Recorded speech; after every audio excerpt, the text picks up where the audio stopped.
Hey everybody, Dave Nassi here at Epic Guitar Instruction. We're going to learn a great song today by Journey, Don't Stop Believin.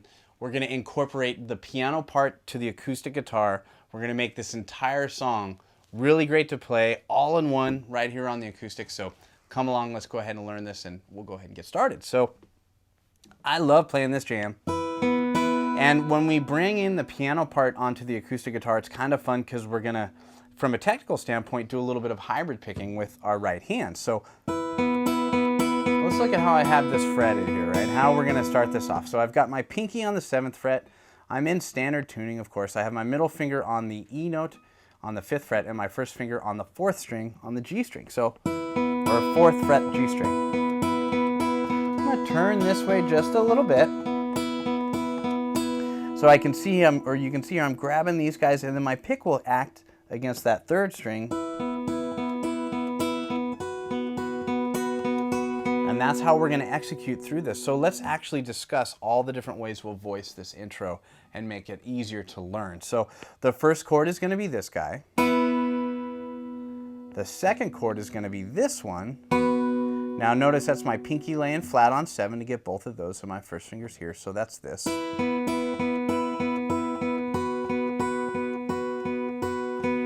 We're going to go back to the first one,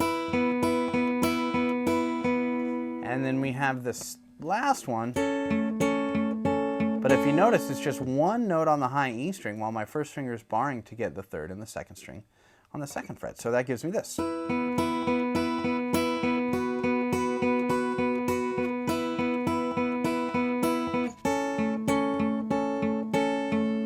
We start over again with the first 2 chords being the same, and then the 3rd one changes to be like the last one, where I'm just only got one note on the high E string. And then I move it down. So that's our big fancy piano intro, adapted to the acoustic guitar.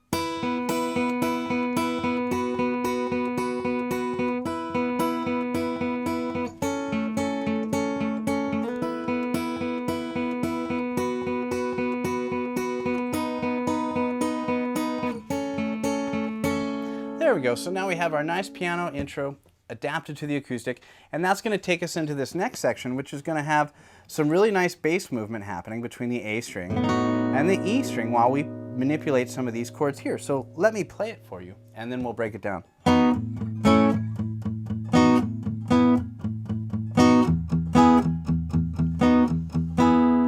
So right there, what I'm going to do is I'm going to, of course, pivot off of that A string there. And you can see that I'm basically, this is like a B chord going to my A chord here, back to my B, and then I'm going to flatten my 3rd finger to bring in what would be like an E bar chord. But of course I'm pivoting off of that A, and it is there where I'm going to change to my low E string for my bass note in a moment. So I have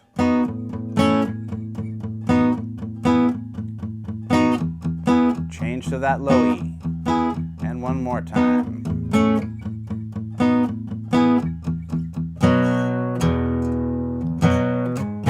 That's going to lead us into our next section. So let's do that one more time, a little bit more slowly so we can see that.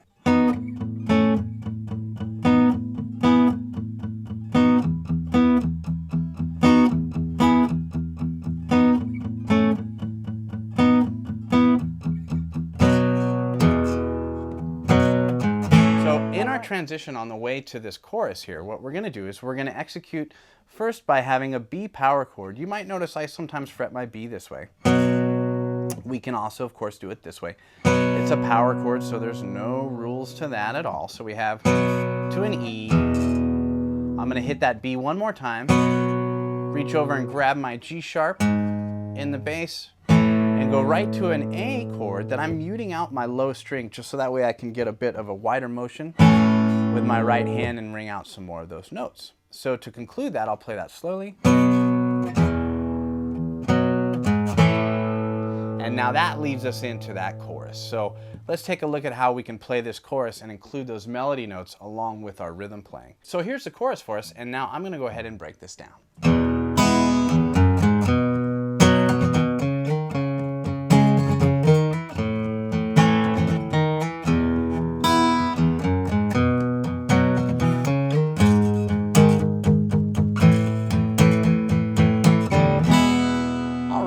let's break down this chorus part. It's a fun way to play this as we incorporate the melody with our rhythm playing. So I'm going to hit my E chord to start us. I'm going to reach over here with an up strum. I'm going to get my high E and my B strings, and that's going to lead me into that first initial melody that we all love so much with that open string. So it's open 2-4 on the 6th string, going to the 5th string on the 2nd fret, into the B power chord. So now I'm gonna continue my melody to my C power chord. Let's play from the beginning up to there nice and slow.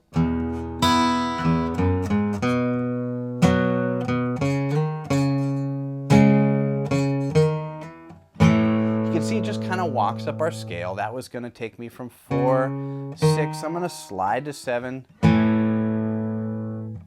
And that's 1 to 2 on the 4th string there. E flat to E. And that's going to start us all over again. So I'll show you how we can embellish that here in just one moment.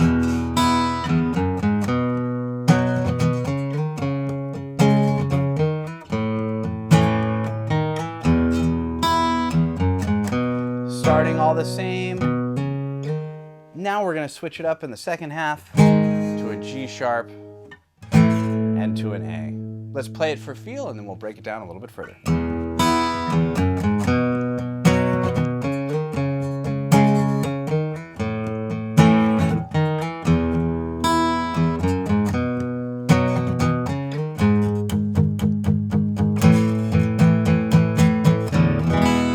So some of the rhythmic things that I'm doing, I guess, is I go into some of those melody lines.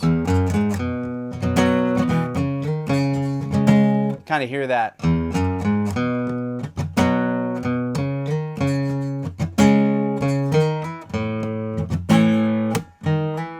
So as you notice while we play songs like this, sometimes we're encountering some of these challenging bar chords that lead into open chords. And this can oftentimes be difficult, but we have a way that we can help you. And all you have to do is click on the link that you see below in that YouTube text box. What you're going to get is a free video and coinciding ebook that's not available to you unless you do so. So it's all free. But the beautiful thing is we're going to show you how to do that, how you can change between some of those tricky bar chords into your open chords. We have a lot of really good patterns and situations, musical situations you can practice to do so. And you will encounter every situation and go through every way that you can possibly become more comfortable with changing between those bar chords and your open chords. Just click on that link and it's free information. You kind of hear some of those walking notes in there. I'll play them for you slowly. So we have...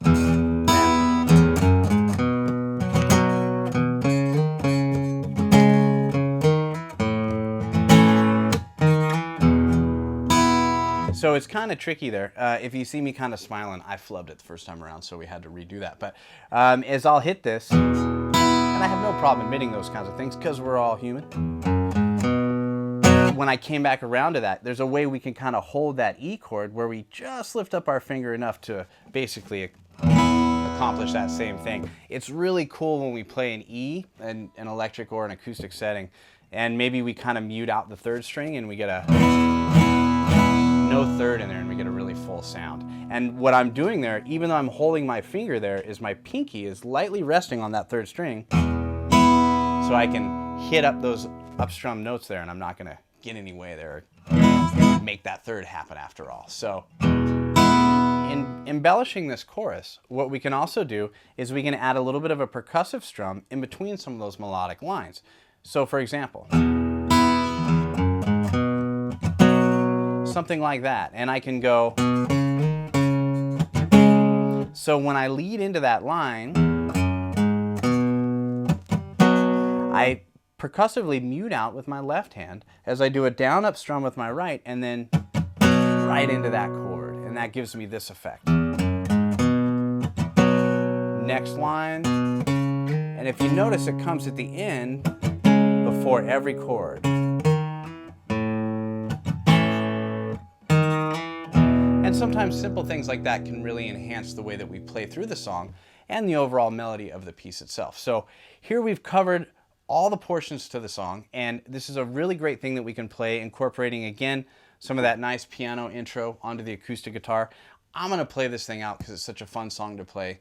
And we've got all the parts now, and I really hope you've enjoyed this as much as I have teaching you. So please leave a comment below, click on that like button if you prefer the video, and subscribe to the channel. We're so happy to bring this to you, and we want you to leave a comment for us so we know how we can help you more. If there's a song that you'd like us to show you, or if there's anything else that you need, all you gotta do is reach out to us and we'll reach right back to you, and we love the interaction. So thank you so much. Appreciate you subscribing, and I'll see you in the future.